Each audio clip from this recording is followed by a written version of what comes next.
How's everybody doing? Oh, that doesn't sound very good. Try that again. How's everybody doing? There we go. Happy New Year. Our first talk of the year, and we're really excited to have Rachel Lim from Love Bonito here. She's quite busy, so we're going to do about 25 minutes of discussion, and then we'll open the floor up to questions and Q&A and wrap up about 8 o'clock. So just want to make mention of our partners and our sponsors, Start Sure by Income, Impact Hub for allowing us to use their space, Grain, and as well as the Drinkery for providing the beers for the evening. So just to kick things off, if everyone could try to come on into the chairs. Just to kick things off, Love Bonito has really turned into a really well-known fashion brand here in Singapore, and they primarily grew through e-commerce, which is pretty unique, I would say. But it started out as a blog shop project almost a decade ago with your friends. How did you get the idea? And also, where did the name Bonito Chico come from? Because I've gotten a few people that have want to know about that. We get that all the time. So, hi everyone, I'm Rachel, the co-founder of Love Bonito. So Love Bonito is Singapore's largest fashion women's brand. So we started 11 years ago when I was 18 in university, and it started out back then 11 years ago. Online shopping, especially in Singapore, was unheard of. So we were still using a live journal platform, and we were still transferring money via ATM transfers. So we literally, customers had to scan the receipts and send it to us over email, and that's how we verified, So back in the days where we would also then manually send packages to SingPost, and SingPost would then mail it out and slot them into the mailboxes. So it's so different now.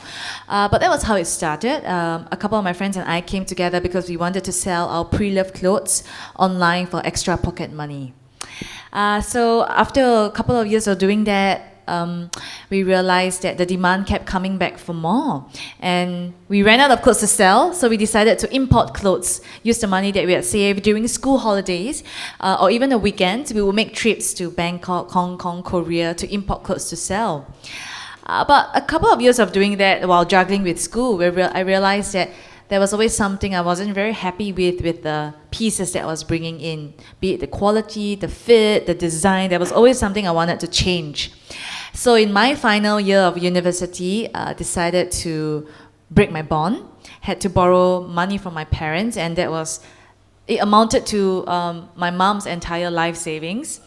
And so to break my bond, leave school to start Love Bonito.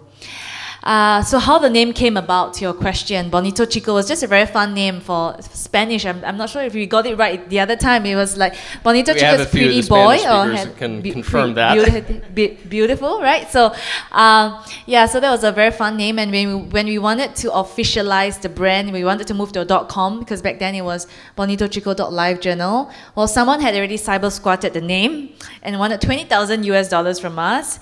But of course, we didn't have the money, so we decided to rebrand and rechange it to Love, Bonito. So it's like with love, beautiful. Yeah. So that's how it started.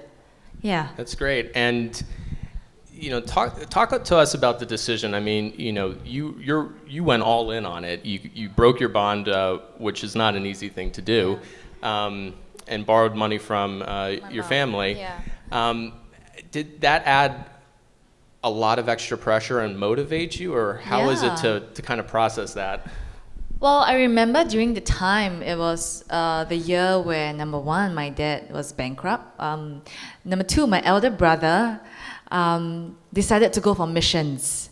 So no one could help, my mom essentially with, the day-to-day expenses and taking care of the family. So she was working 3 jobs that time, and I felt so bad going to her, but I did. And she decided after a week, to just decide to take that leap of faith with me. I remember she was still asking me, because back then it was very new, and she was like, oh, is this legal? Will the government come after you? Because no one knew about online shopping then, why are people transferring money and things like that? So I guess I was also extra determined to make it work because of the pressure and the load and sacrifice from my mom. So I've always heard that when you go all in into something, you know, there's a much higher chance that you would make sure that you would do everything to make it work.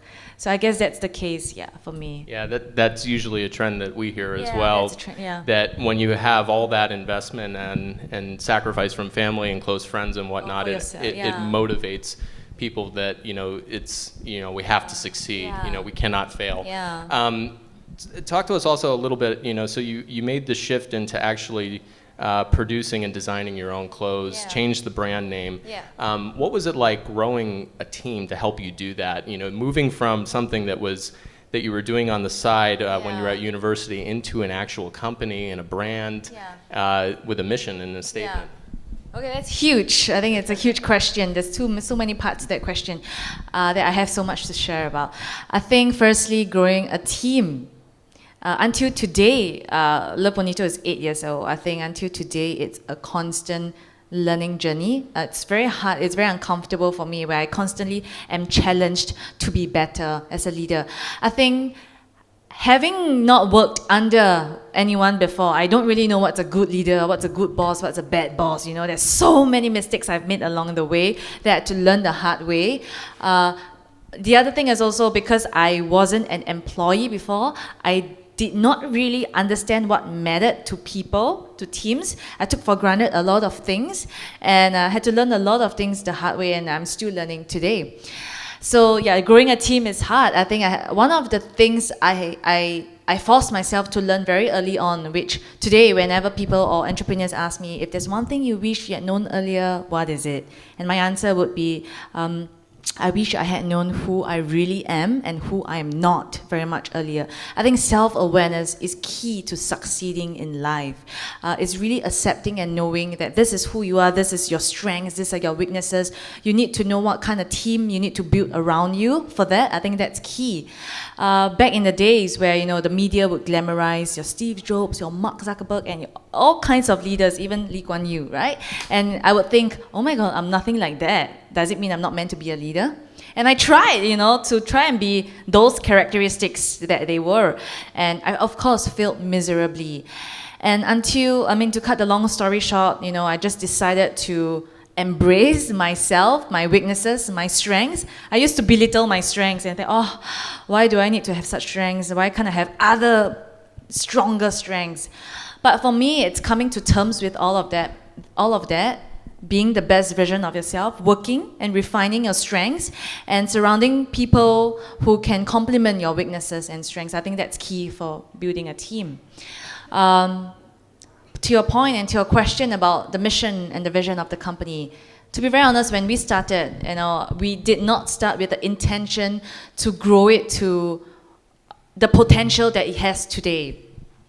So I think along the way, I remember very, very clearly 3 years ago, 4 years ago, not this 2018 now, 4 years ago, we started with 4 partners, right? And 2 of my business partners decided to leave the business to start their own something else.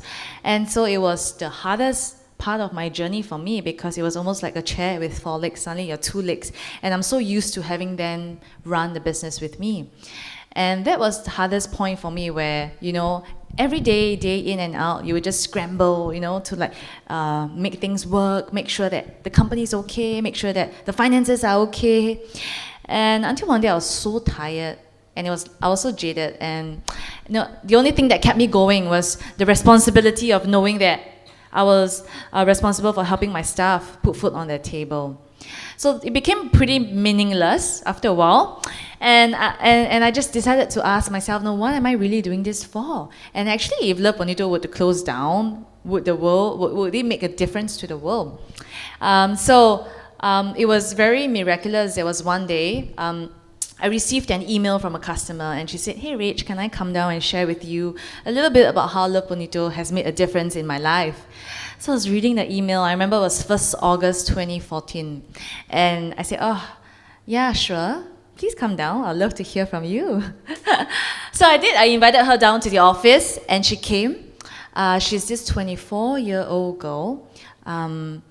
when she walked in, I could tell visibly that she had just gone through something major because her hair was just growing out. She had shaved her entire head, and her whole left side of her body was immobile. So she was walking and talking very slowly. So I sat her down, and she told me for the past 6 months, she had been in and out of major surgeries because there was something sitting on the left nerve of her brain.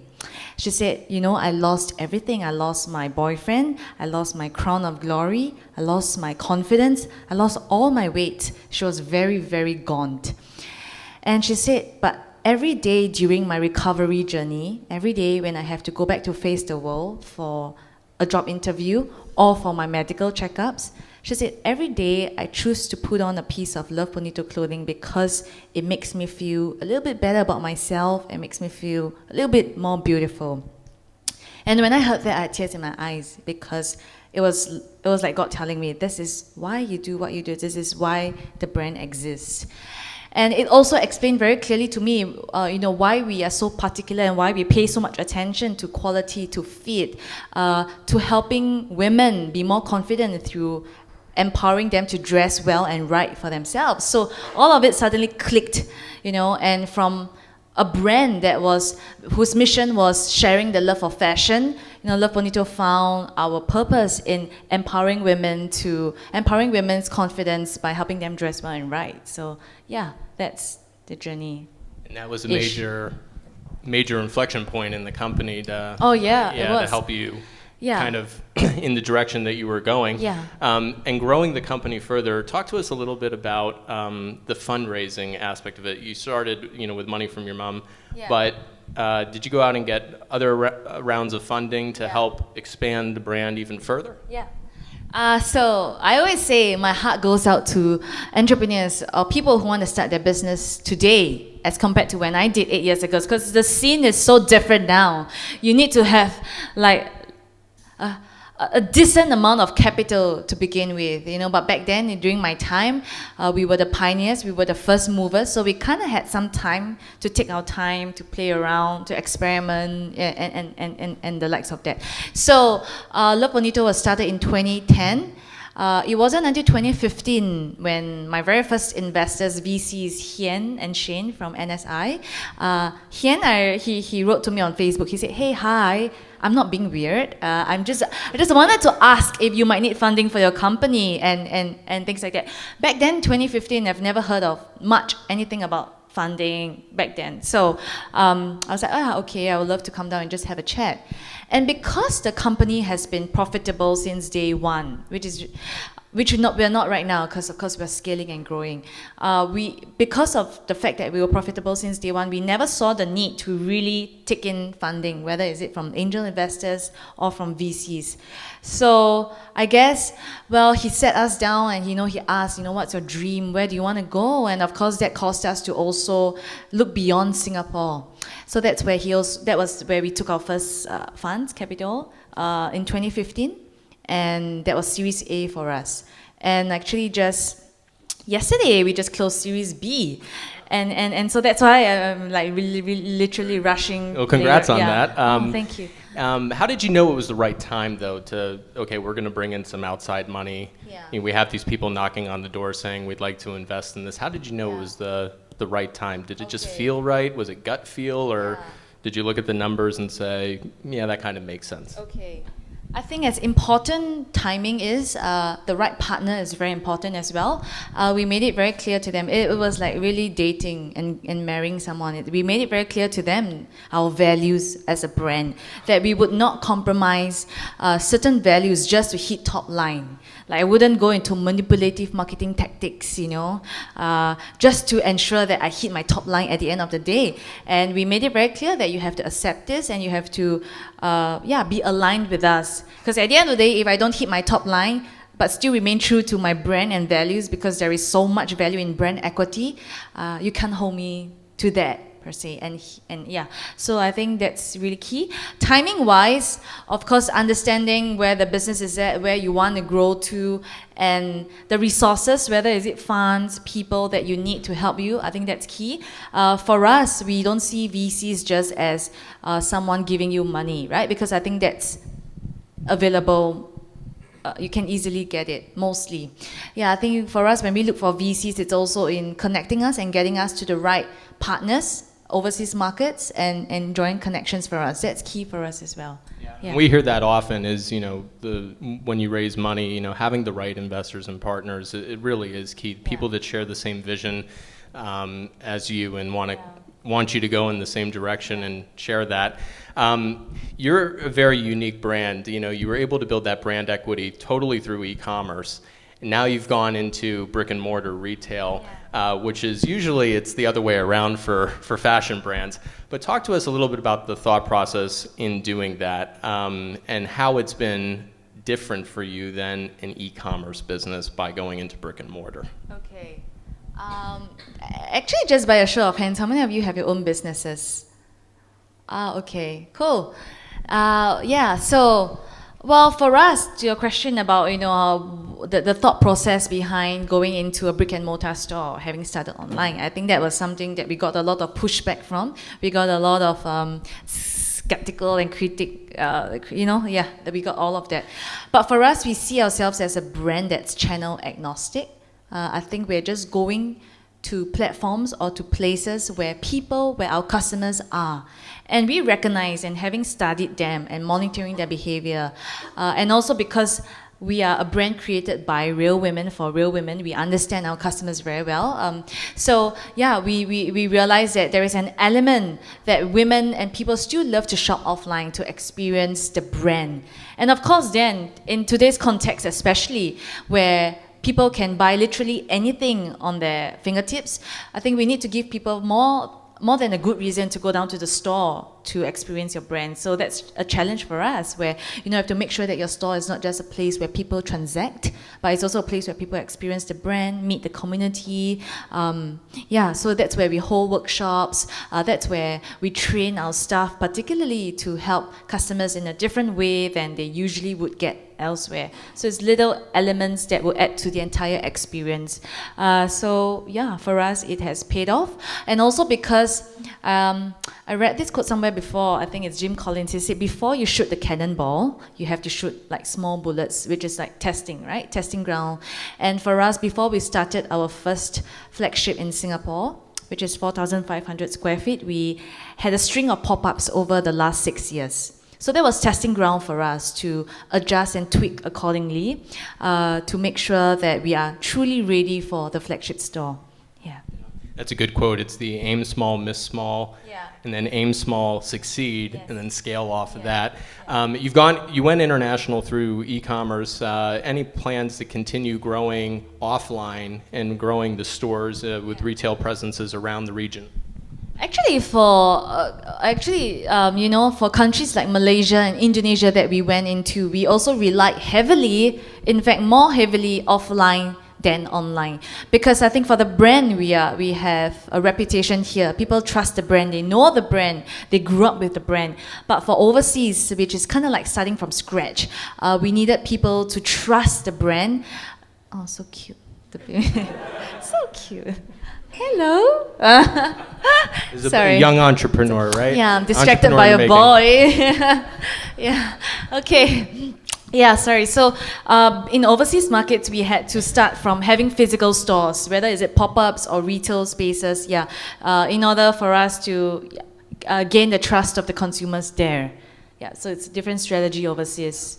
It's a very interesting mix, going online, offline here, but kind of doing it the other way around in overseas markets. So really an incredible story, and congrats on the Series B round of funding. I'm going to stop asking questions now and open it up to the floor. We'll do about 30 minutes of Q&A. I will, Sean, what are we doing with the mics? You got that mic? Yeah, we'll pass that mic around. Feel free to ask any questions to Rachel. Is it on? Live? Yep.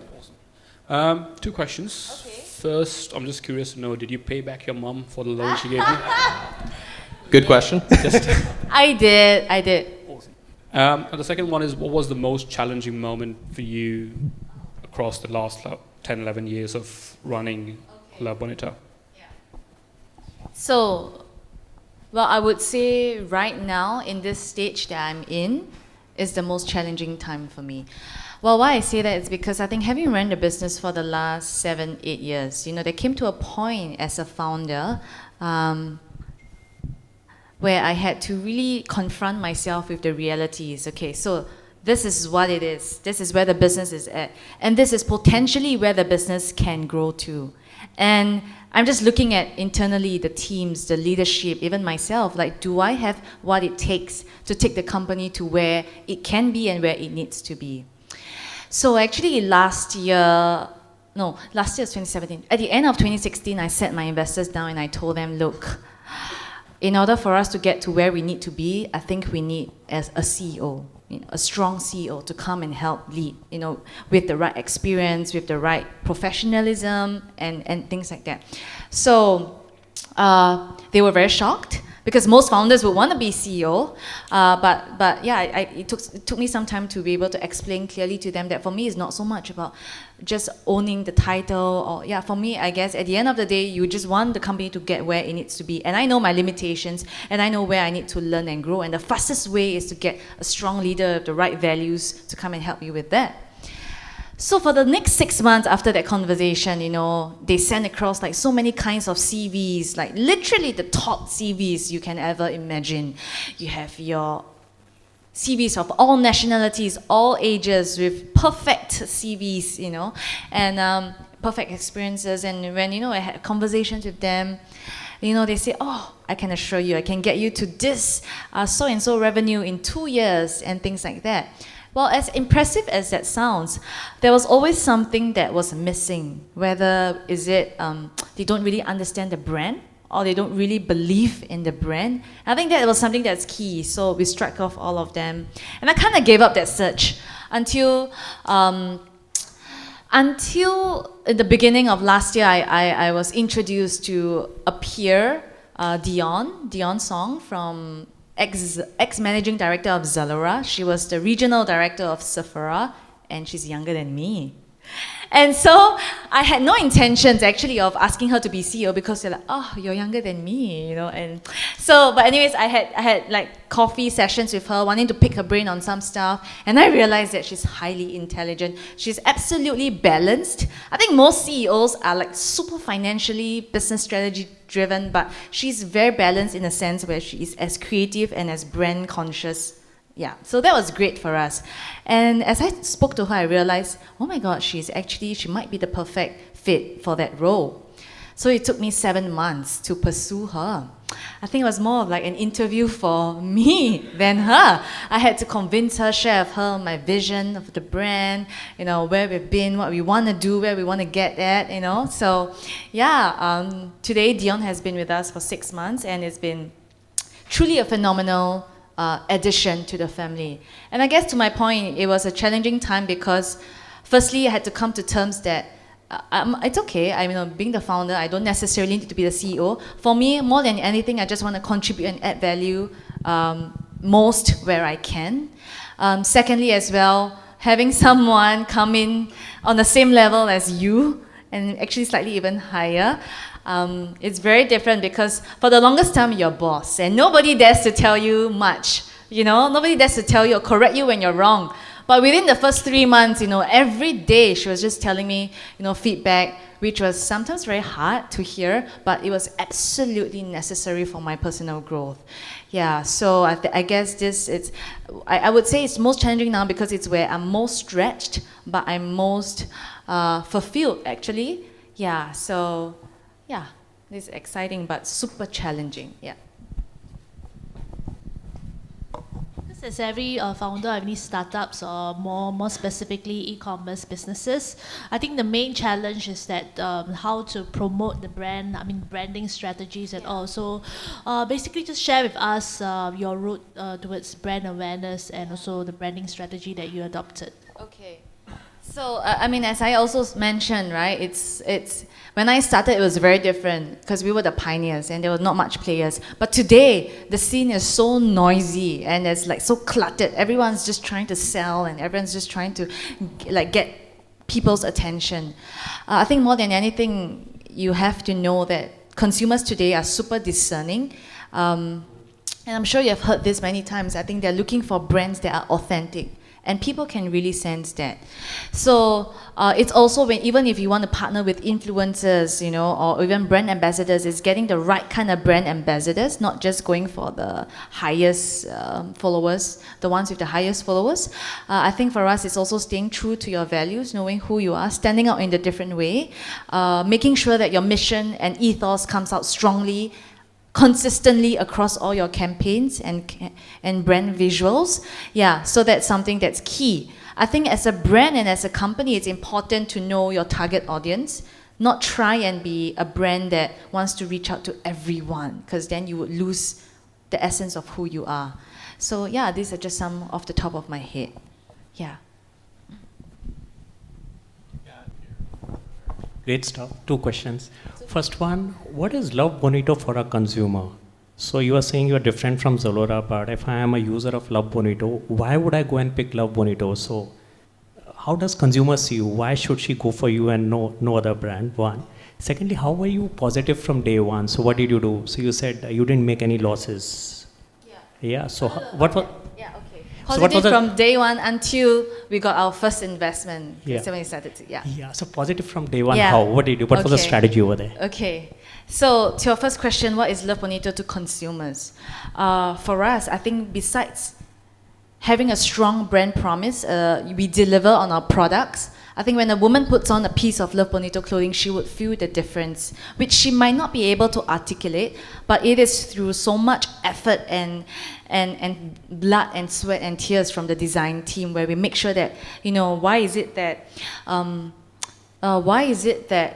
for example, the waistline is here and not 1 inch lower and higher. All these little things we pay a lot of attention to that makes a whole difference to the feet when a woman puts on a piece of Love Bonito clothing. Number 2, besides just providing clothing, we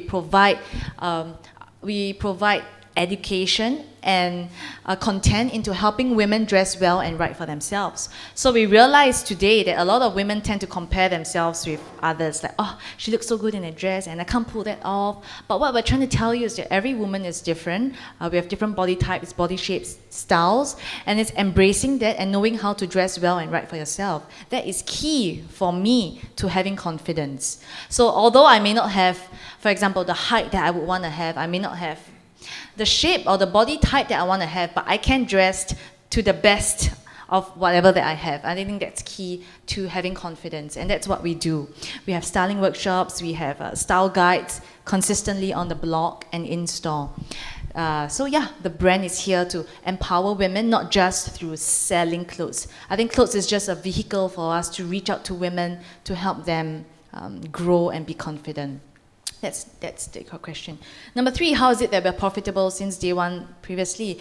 I think it was also because back then there wasn't anything so much like SEO, SEM where you'd spend as well. I think back then we could take our time to, like I said, grow organically because we were not in a rush to cover our capital and things like that. I think for us also, we grew very organically. We started before Instagram. So when we started, there was no Instagram.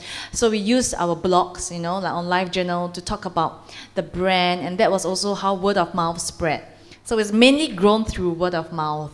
Yeah, it's also keeping things very lean, the discipline of, yeah, OPEX, keeping OPEX low. Of course, that's what we try to do now as well. But I think when you're on a scale and growth stage, it's very different. And it's fine to be unprofitable as long as you're conscious of, yeah. That's great insights. We're going to go over to here, Nadira. Okay. And we'll come back around over here. These people that are sitting in the annex. Hi. Yeah, you haven't forgotten us. Okay, my question is, I think because I've personally started blogs before, so I know sometimes you can start off really well, and then you hit a kind of like plateau, or you stagnate. And then I'm just curious, when you were growing your business, especially in the early days, were there times when maybe things stagnated? And how did you help to jumpstart that growth again? Yeah. That's a good question. I think in every journey, there is always a point where you stagnate. And even, you know, even not growing, if you're not growing, you're obviously moving backwards. So I think it was key as well. Back then, when we didn't feel as motivated, I think a lot, especially in a startup, in your own business, a lot rests on the shoulders of the founders and the leadership, right? Because if you decide to give up, or if you have mentally shut off, that's when it's the end of your business. So I think for us as well, there were days where, we would just feel like, we just want to give up. It's so hard. It really is very, very hard, this journey. But I think it's always, for me, more than anything, like I always say, it's a battle of your mind. It's you versus the voice in your head. And I think that's the main thing that you have to conquer. Yeah, so it's normal. I think it's just how you have to push yourself through the bad days to decide to pick yourself up and stand again. Yeah, so it's a lot of your mental strength, which is something that, we really have to exercise and grow. Hi, Hi. I'm Nadira. Hi. So I do brand consulting for a lot of brands that are in the premium fashion sector. And in the last 5 years, most of my brands have been asking me to basically, look at what's trendy, and because they want to keep up with millennials and they want to be super trendy and super hot for the moment. And what happens is sometimes they kind of lose sight of where they are or who they are in return to just get what's hot out there. So as a brand owner, how do you find that balance between staying true to yourself, but at the same time, keeping up with the trends? Because like you said, competition is really tough. Consumers are changing all the time. Yeah. So how do you find that balance? Yeah. I think keeping up with the trends is one thing, right? I think people tend to lose sight of who they are and lose their character and personality. I'm talking about the brand when they look to the left and look to the right and see what everyone else is doing and want to do what's cool or what's popular or what's working for others as well. I think that was something that I mentioned earlier as well. I think looking at our competitors and like, being green-eyed and envying, how come they can do that and I want to do that as well. But if you take a step back and think, does it make sense for you? I think it doesn't. So I think as a brand, you need to be very sure of who you are, who you're not, and hold yourself accountable as well to higher standards, be it your team, in making sure that whatever that you do, you always go back to your mission and your ethos. Is this really driving and helping you further in the pursuit of your mission and vision? So that's something that's very key. I think it's a discipline though. It's very, very hard. It's a real discipline that I think actually brand owners themselves have to take upon themselves. Yeah, it's very hard, but it's important. Great, we'll go to the back here.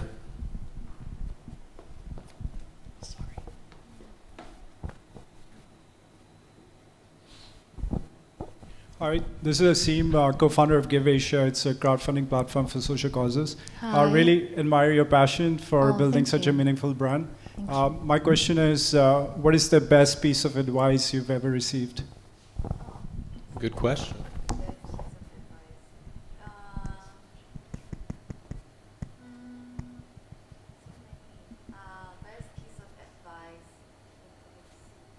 You put her on the spot.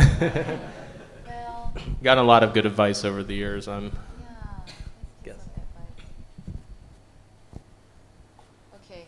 I guess at the end of the day, I think as a leader, sometimes it's hard because you want to make decisions that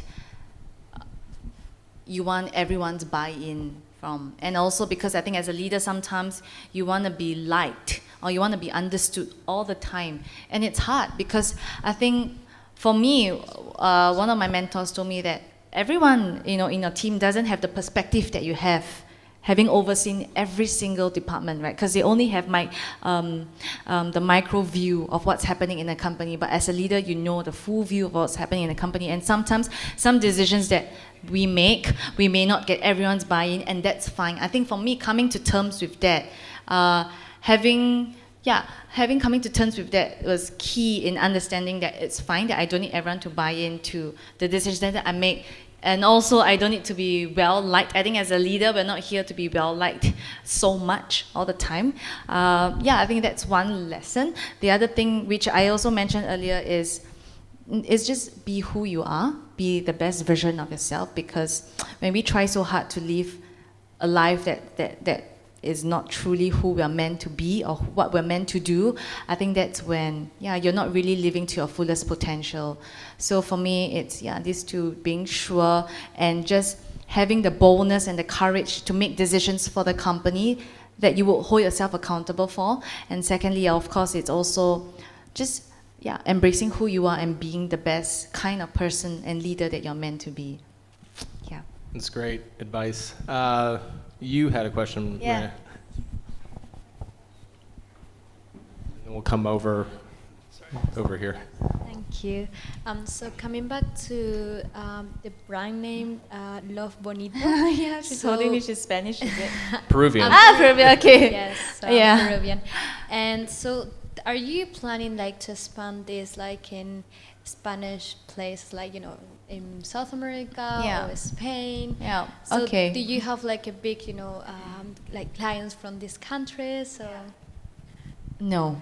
Okay. I'm so sorry. It was just a fun name. I mean, we get that all the time. Like, oh, why Bonito? Is it like the Bonito fish in Japan? Or is it? Yeah, so not many people know it's actually a Spanish term. Maybe it's that. Yeah, Bonito flakes, but no. So no, I think Love Bonito, we primarily design and made for Asian women, recognizing that Asian women have different proportions of the body as compared to European American women. Right. But that being said, of course, we do have a lot of customers from like Australia, America, the UK as well. So that's not something we're closing off to, but that's not priority for us. Okay, so it's mainly here. Yeah, in mainly Singapore. here in Asia for now. In Yes. Asia. Okay. But do you ship? We ship internationally, Overseas? of course. Yeah. Yes. Yeah. You should try out. So when you go back to Peru, you can order. Okay, thank you. You're welcome. Great. We're gonna come over here, and we'll go there.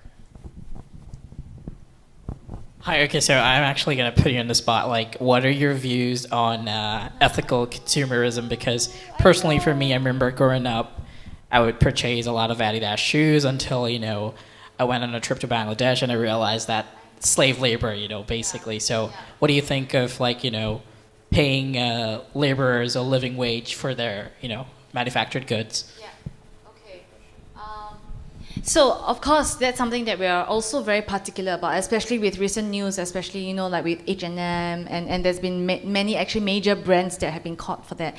So for us as well, when we sign contracts with factories, and they're mainly in China and Vietnam, we make sure that we go down, the design team and myself make trips every month to these factories, not just for quality control checks, but also, to ensure these values and these issues are well taken care of.